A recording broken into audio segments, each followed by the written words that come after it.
Hello everyone, आज का lecture बहुत ज्यादा इंपॉर्टेंट होने वाला है क्योंकि आज के इस लेक्चर में हम डिस्कस करेंगे एनसीईआरटी का फिगर नंबर 7.8। तो आप सभी ने इवोल्यूशन चैप्टर को जरूर पढ़ा होगा और इवोल्यूशन चैप्टर नीट के पॉइंट ऑफ व्यू से भी काफी ज्यादा इंपॉर्टेंट चैप्टर है। तो इस चैप्टर को जब आप पढ़ते हैं तो वहां पर फिगर नंबर 7.8 आप जरूर देखते हैं और वहां पर हमें यह कंफ्यूजन होता है कि इस फिगर में आखिर क्या बताया जा रहा है। तो आज के इस लेक्चर में इस फिगर का कंप्लीट एनालिसिस करने वाला हूं मैं, और इस फिगर के ऊपर से आने वाले जितने भी क्वेश्चंस हो सकते हैं उनमें क्या पूछा जाएगा और आपको किस तरीके से कितनी चीजों को याद रखना जरूरी है, ये सब कुछ आज इस छोटे से लेक्चर में मैं आपको बताने वाला हूं। तो बहुत ज्यादा इंपॉर्टेंट लेक्चर है, एक बार फिर से कह रहा हूं, आपको इस लेक्चर को आखिरी तक देखना है और ये बहुत जरूरी भी है। तो इस फिगर में कुछ इंपॉर्टेंट चीजें बताई गई हैं। ये फिगर बेसिकली ये बताता है कि नेचुरल सिलेक्शन का इफेक्ट किसी पॉपुलेशन के डिफरेंट ट्रेट्स पर क्या हो सकता है, पैटर्न ऑफ नेचुरल सिलेक्शन क्या हो सकते हैं। यानी कि जब हमारा नेचर किसी वेरिएशन को सिलेक्ट करता है, किसी ट्रेट के वेरियस फिनोटाइप में से किसी पर्टिकुलर फिनोटाइप को सिलेक्ट करता है, तो उसके पीछे का पैटर्न क्या होता है। स्टेबलाइजिंग होता है, डायरेक्शनल होता है और डिसरप्टिव होता है। इन पैटर्न के कॉन्सेप्ट्स क्या हैं और इन पैटर्न में आपको किस तरीके की पीक मिलती है, तो ये सभी चीजें आपको इस लेक्चर में मैं बहुत सिंपल वे में समझाने वाला हूं। तो स्टार्ट करते हैं अपने आज के इस लेक्चर को। और अगर आपने प्रीवियस लेक्चर को नहीं देखा है, मैंने एक लेक्चर हार्डी वेनबर्ग प्रिंसिपल पर तैयार किया है और आपको दिया है। अगर आपने वो लेक्चर नहीं देखा है तो इस वीडियो के डिस्क्रिप्शन में आप हार्डी वेनबर्ग प्रिंसिपल को आराम से समझ सकते हैं, क्योंकि उसके बिना इस लेक्चर को समझना पॉसिबल बिल्कुल भी नहीं होने वाला है। चलिए तो जल्दी से मैं रिकॉल कर देता हूं हार्डी वेनबर्ग प्रिंसिपल को, क्योंकि उसका जो कॉन्सेप्ट है वो इस डायग्राम को समझने के लिए बहुत ज्यादा जरूरी है। आपने पढ़ा है कि हार्डी वेनबर्ग प्रिंसिपल किसी पॉपुलेशन पर तब ऑपरेट हो सकती है जब कुछ कंडीशंस को रखा जाए। जैसे कि किसी पॉपुलेशन में जो इंडिविजुअल हैं, अगर वो डिप्लॉयड हैं, सेक्सुअली रिप्रोड्यूस करते हैं, पॉपुलेशन की साइज इनफाइनाइटली लार्ज है और रैंडम मैटिंग पॉपुलेशन में हो रही है, तब ये सब कंडीशंस फेवरेबल कंडीशंस हैं हार्डी वेनबर्ग प्रिंसिपल के लिए। और उस कंडीशन में, उस पॉपुलेशन में जीन्स के अलील की फ्रीक्वेंसी और जीनोटाइप की frequency will remain constant generation to generation in the absence of any evolutionary influences. बहुत सिंपल है मेरे कहने का मतलब। हार्डी वेनबर्ग प्रिंसिपल केवल इतना कहता है कि किसी पॉपुलेशन में किसी जीन के अलील की फ्रीक्वेंसी और जीनोटाइप की फ्रीक्वेंसी हमेशा नियत या कांस्टेंट बनी रहती है पीढ़ी दर पीढ़ी, जनरेशन टू जनरेशन। अगर उस पॉपुलेशन पर कोई इवोल्यूशनरी इन्फ्लुएंसेस अप्लाई ना किया जाए, तो इवोल्यूशनरी इन्फ्लुएंसेस क्या होते हैं ये चीज हम जान लेते हैं। इवोल्यूशनरी इन्फ्लुएंसेस का मतलब होगा कुछ ऐसे नेगेटिव फैक्टर्स या कुछ ऐसे फैक्टर्स कह सकते हैं जो हार्डी वेनबर्ग प्रिंसिपल को अफेक्टेड कर सकते हैं, जो किसी पॉपुलेशन की एलीलिक फ्रीक्वेंसी को, जीन फ्रीक्वेंसी को या जीनोटाइप की फ्रीक्वेंसी को अफेक्ट कर सकते हैं, चेंज कर सकते हैं। उनको आप क्या कहते हैं? Evolutionary influences. तो ऑब्वियस सी बात है, इवोल्यूशनरी इन्फ्लुएंसेस ऐसे फैक्टर्स हैं which affecting the Hardy Weinberg principle. और ये फैक्टर्स कौन से हो सकते हैं? देखिए, आपने पढ़ा हुआ है म्यूटेशन हो सकता है जो डायरेक्शनल फैक्टर है, माइग्रेशन या जीन फ्लो हो सकता है, जेनेटिक ड्रिफ्ट हो सकता है, नेचुरल सिलेक्शन हो सकता है और जेनेटिक रिकॉम्बिनेशन हो सकता है। ये पांचों ऐसे फैक्टर्स हैं जो हार्डी वेनबर्ग प्रिंसिपल को अफेक्ट कर सकते हैं या किसी पॉपुलेशन में जीन फ्रीक्वेंसी को चेंज कर सकते हैं। हमें इन पांचों फैक्टर्स से कोई मतलब नहीं है। आज के इस लेक्चर में मुझे आपको किस डायरेक्शन में लेकर जाना है? Natural selection.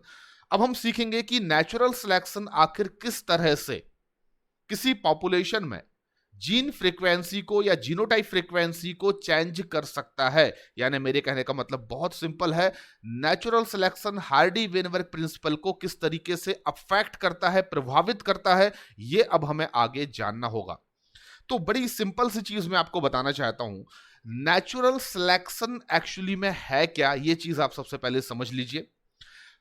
कोई भी जियोग्राफिक रीजन की अगर मैं बात करूं जहां पर कोई पॉपुलेशन रह रही है, किसी जियोग्राफिक रीजन में कोई पॉपुलेशन रह रही है, तो उस जियोग्राफिक रीजन का जो नेचर होगा, एनवायरमेंट होगा, वो टाइम के पैरेलल अपने आप को चेंज करेगा। यानी कि किसी भी जियोग्राफिक रीजन में नेचर या एनवायरमेंट में टाइम के पैरेलल कुछ ग्रेजुअल और प्रिडिक्टेबल चेंज जो हैं वो होते रहते हैं। एक कॉन्टिन्यूअस प्रोसेस है जो आप जानते हैं।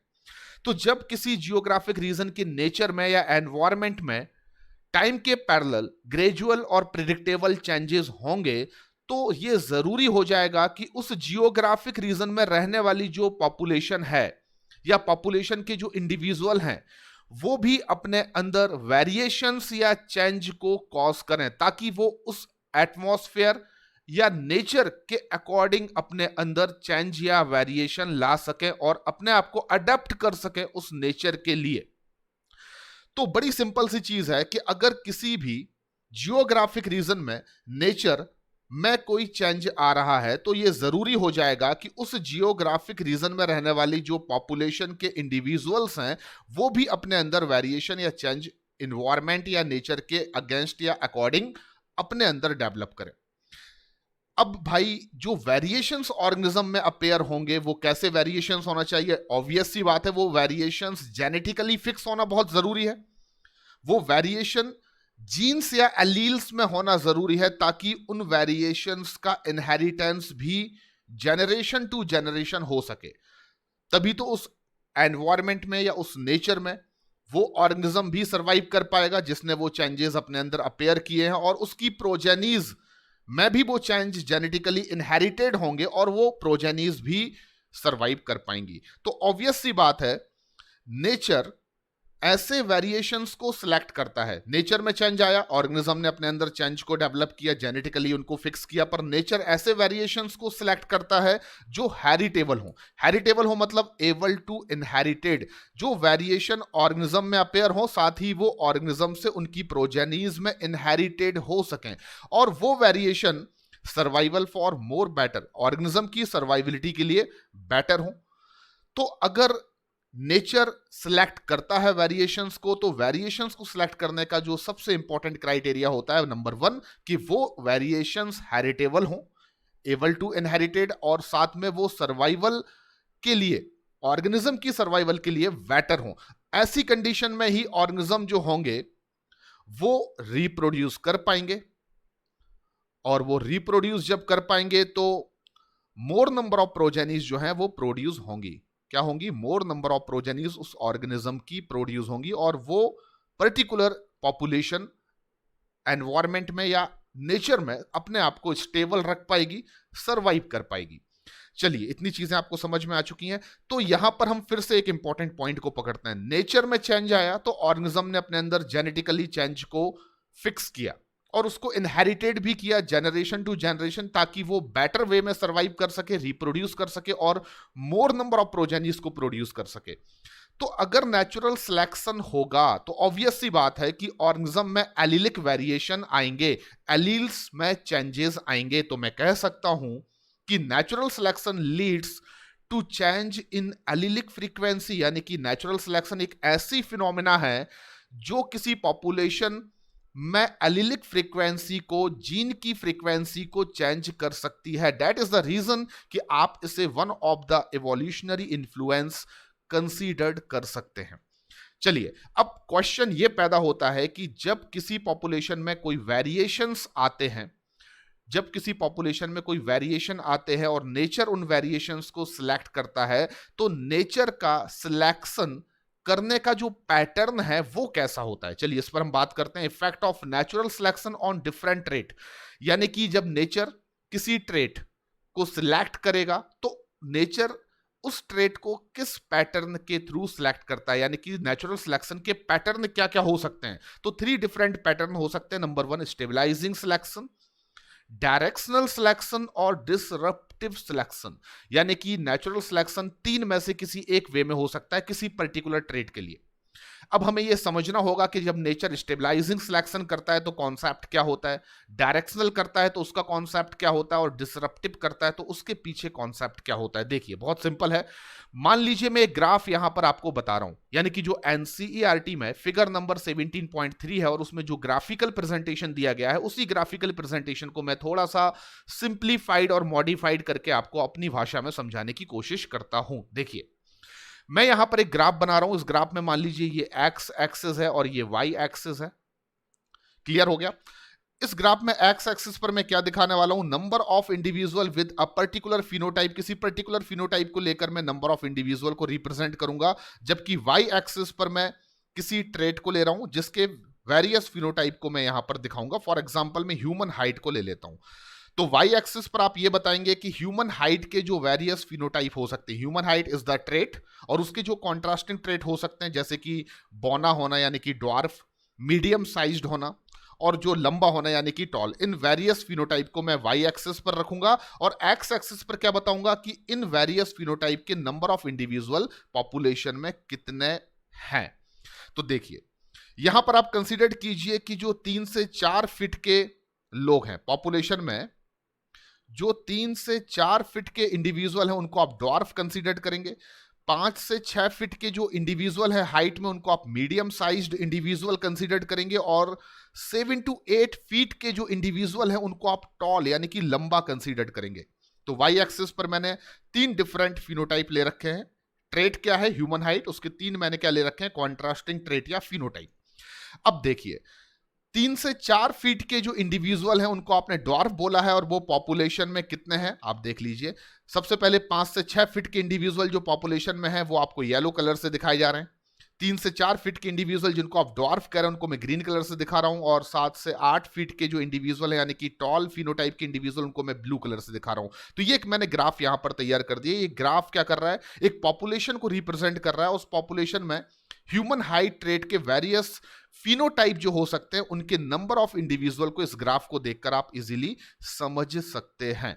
अभी तक आपने कुछ भी नहीं सीखा, बस मैंने एक ग्राफ आपके सामने बना दिया है, और उस ग्राफ में हमने एक ट्रेट लिया है ह्यूमन हाइट, और उस ह्यूमन हाइट के जो डिफरेंट 3 फिनोटाइप्स हो सकते हैं, ड्वार्फ, मीडियम साइज्ड और टॉल, उनके नंबर ऑफ इंडिविजुअल को मैं इस ग्राफ के थ्रू आपको क्या कर रहा हूं, दिखा रहा हूं। अब देखिए नेचुरल सिलेक्शन होगा तो क्या होने वाला है। अगर नेचर को इन 3 डिफरेंट फिनोटाइप्स वाले इंडिविजुअल में से किसी एक वेरियस या 2 वेरियस फिनोटाइप के इंडिविजुअल को अगर सिलेक्ट करना हो, नेचर को इस पॉपुलेशन में से अगर किसी स्पेसिफिक फिनोटाइप के इंडिविजुअल को सिलेक्ट करना हो, तो नेचर 3 डिफरेंट पैटर्न का यूज कर सकता है। ये डिपेंड करेगा कि नेचर के लिए वो फिनोटाइप सुइटेबल है या नहीं है।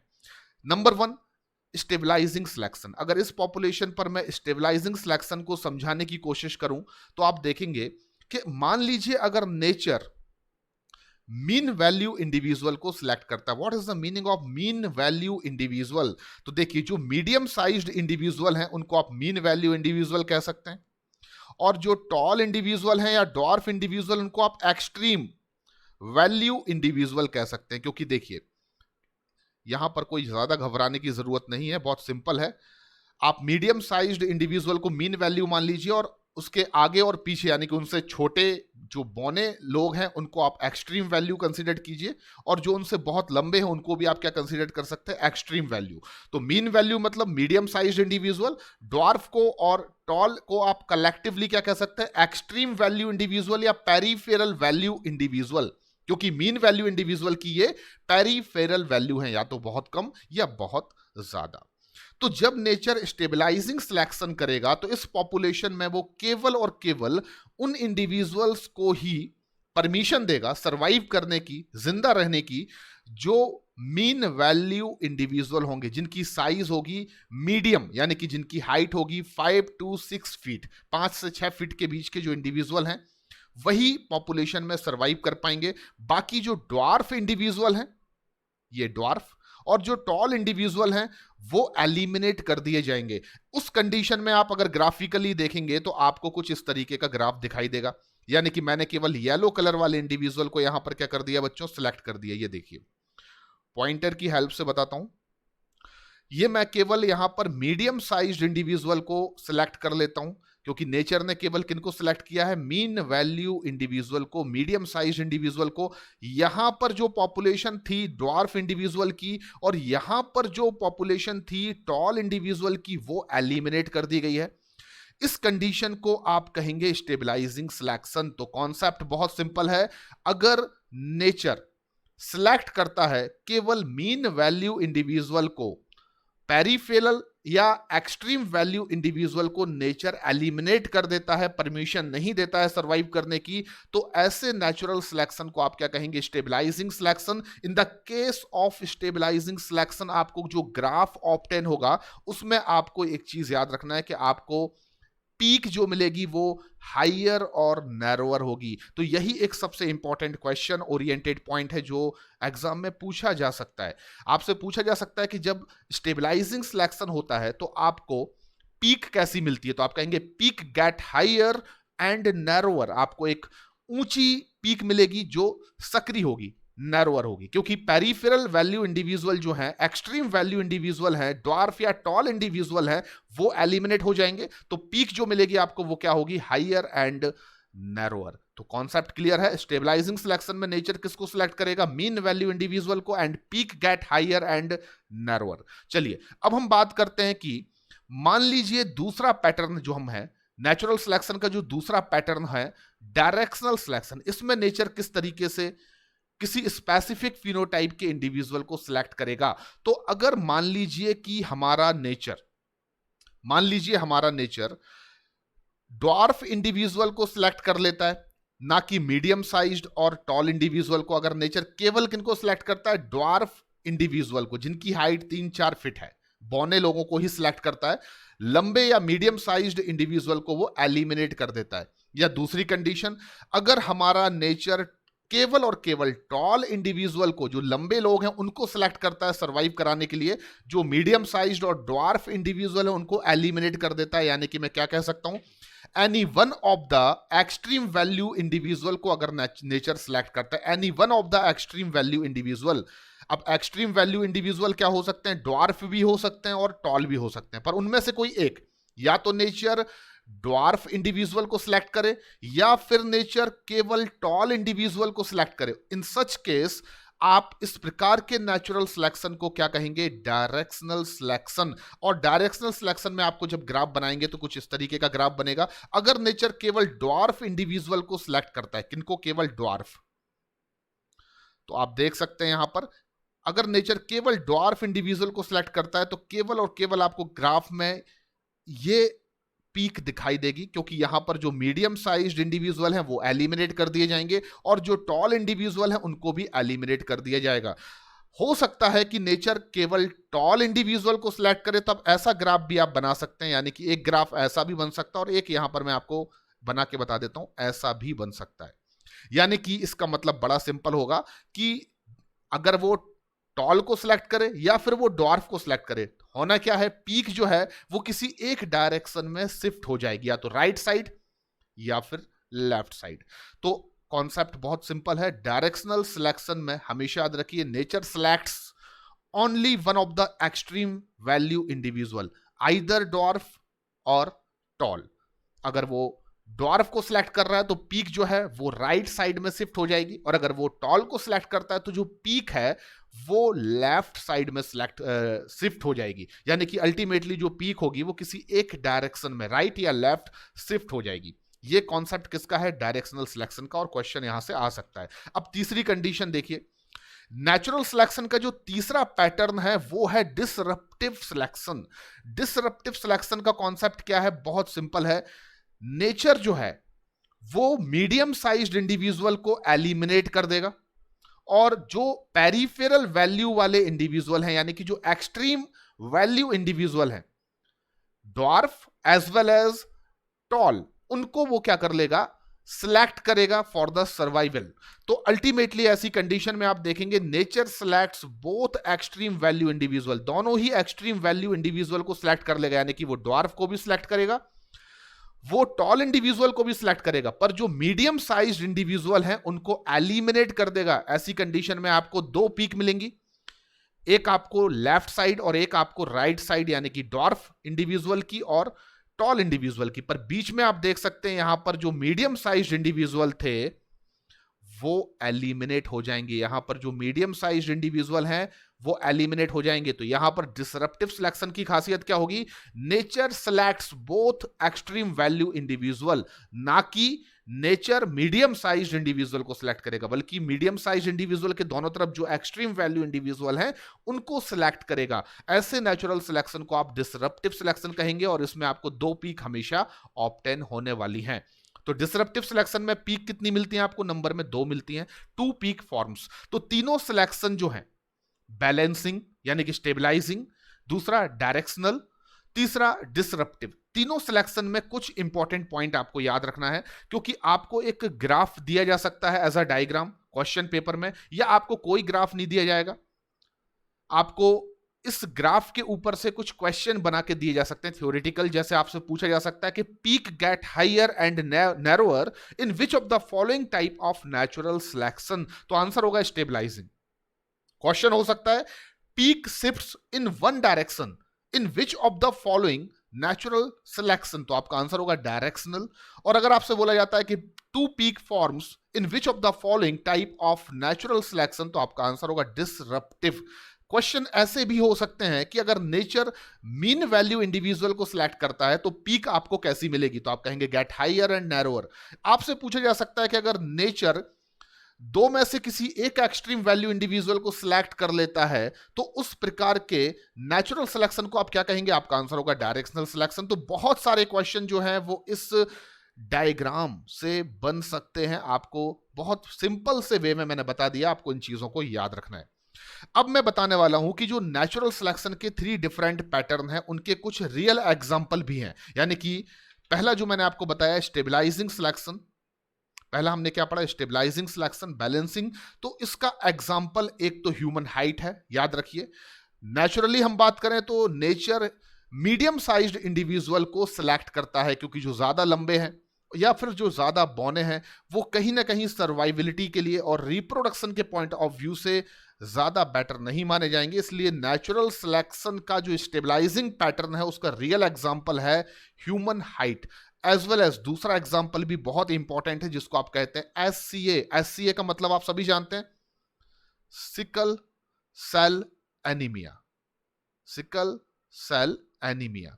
तो SCA जो है वो एक स्टेबलाइजिंग सिलेक्शन का एग्जांपल है। अब आप में से बहुत सारे बच्चों के दिमाग में ये क्वेश्चन आ गया होगा कि सिकल सेल एनीमिया का स्टेबलाइजिंग सिलेक्शन से क्या रिलेशन हो सकता है, क्योंकि ये तो जेनेटिक्स में हम as a autosomal recessive disease study करते हैं, वो यहां पर कैसे आ गया तो मैं आपको बता देता हूं।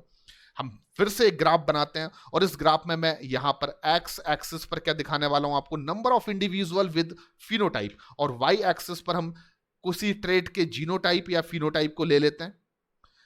यानी कि सिकल सेल एनीमिया ट्रेट है जिसके हम यहां पर जीनोटाइप को ले लेते हैं और उसके बेसिस पर मैं फिनोटाइप को यहां पर डिस्क्राइब कर दूंगा। देखिए, आप सभी ने पढ़ा हुआ है कि सिकल सेल एनीमिया के जीनोटाइप किसी पॉपुलेशन में 3 डिफरेंट टाइप के हो सकते हैं। नंबर 1, एक तो ऐसे लोग हो सकते हैं जिसमें सिकल सेल एनीमिया का कोई ट्रेट ना हो, यानी कि उनके पास बीटा पॉलीपेप्टाइड चेन को एक्सप्रेस करने वाले जो 2 अलील हों वो नॉर्मल हों, जिनको आप रिप्रेजेंट करेंगे HBA से। तो जो भी पॉपुलेशन HBA जीनोटाइप को रखेगी वो बिल्कुल नॉर्मल लोग होंगे जिनमें कोई भी सिकल सेल एनीमिया का ट्रेट या अलील नहीं होगा, और उनकी 100% आरबीसीज का शेप बाइकॉनकेव होगा, यानी कि दे आर 100% नॉर्मल। दूसरा जो आपको जीनोटाइप मिल सकता है पॉपुलेशन में, दैट इज HBA-HBS। ध्यान से सुनिए, HBA-HBS, इसका मतलब ऐसे individual which are heterozygous for sickle cell anaemia trait, यानी कि वो इंडिविजुअल की मैं बात कर रहा हूं जिनके पास सिकल सेल एनीमिया का एक सिंगल अलील होगा, पर जो दूसरा अलील होगा वो नॉर्मल होगा, यानी कि वो नॉर्मल बीटा पॉलीपेप्टाइड चेन को एक्सप्रेस करता होगा, पर दूसरा जो अलील होगा वो सिकल सेल एनीमिया के लिए रिस्पॉन्सिबल होगा।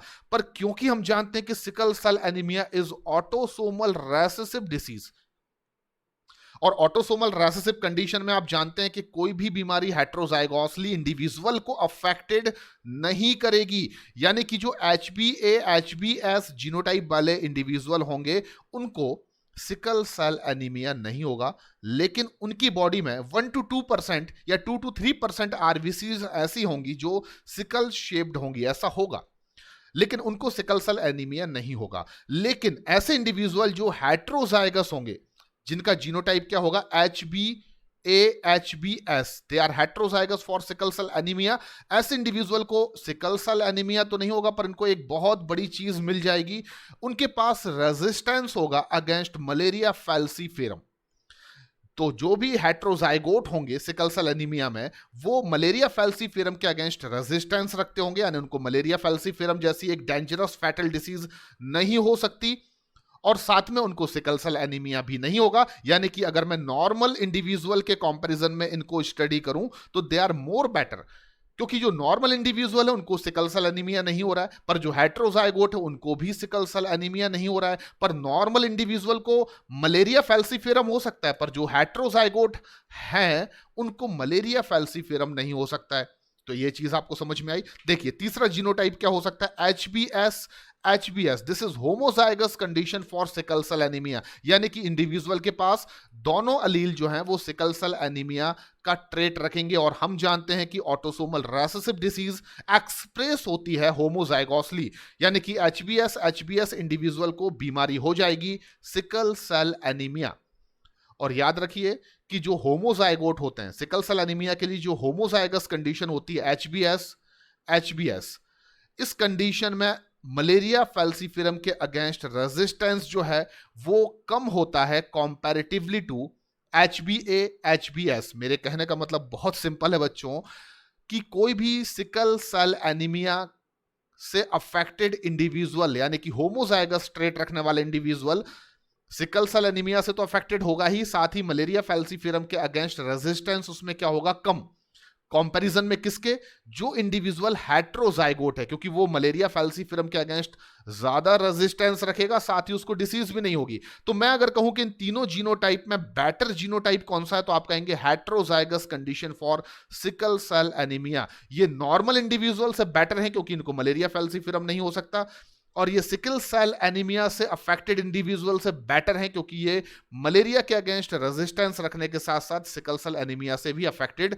नहीं हो रहे हैं। तो अल्टीमेटली अगर मैं कहूं कि ये एक पॉपुलेशन है जिसमें डिफरेंट इंडिविजुअल जो हैं उनको दिखाया जा रहा है, जो नॉर्मल इंडिविजुअल हैं वो ये हैं, जो हेटेरोजाइगस इंडिविजुअल हैं वो ये हैं, जो होमोजाइगसली अफेक्टेड इंडिविजुअल हैं वो ब्लू कलर वाले हैं। तो नेचुरल सिलेक्शन जब बैलेंसिंग टाइप होगा तो नेचर सिलेक्ट करेगा हेटेरोजाइगोट को, यानी कि ऐसे इंडिविजुअल को जिनके पास सिकल सेल एनीमिया का ट्रेट हेटेरोजाइगस कंडीशन में है। और ये इंडिविजुअल सर्वाइविलिटी के लिए ज्यादा बेटर क्यों होंगे, क्योंकि इनको सिकल सेल एनीमिया की बीमारी नहीं होगी, और साथ में ये मलेरिया फैल्सीफेरम के अगेंस्ट क्या रखेंगे, रेजिस्टेंस भी रखेंगे।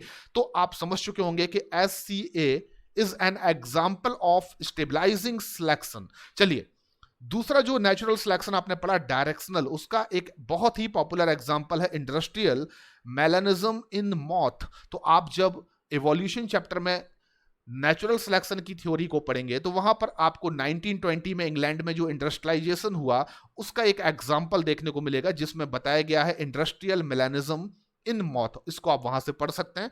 और तीसरा जो आपका पैटर्न है डिसरप्टिव, उसका अभी तक कोई भी रिमार्केबल एग्जाम्पल हमारे पास नहीं है, हमारी बुक्स में नहीं है। तो आपको अल्टीमेटली क्या याद रखना है कि नेचुरल सिलेक्शन का जो स्टेबलाइजिंग पैटर्न है उसका एग्जाम्पल ह्यूमन हाइट और SCA है, और डायरेक्शनल जो सिलेक्शन है उसका एग्जाम्पल है industrial melanism in moth. I hope आपने इस लेक्चर को बहुत अच्छे से समझा होगा, और यहां से अब आने वाले क्वेश्चंस आपसे बहुत इजीली बन जाएंगे। तो 17.3 जो ग्राफ है, जो डायग्राम है, उसका आपने पूरी तरह से एनालिसिस कर लिया है और उसके ऊपर से आने वाले क्वेश्चंस को आपने समझ लिया है। आज के इस लेक्चर में इतना ही बच्चों, आगे मैं ऐसे ही इंपॉर्टेंट टॉपिक आपसे डिस्कस करता रहूंगा। Thank you very much.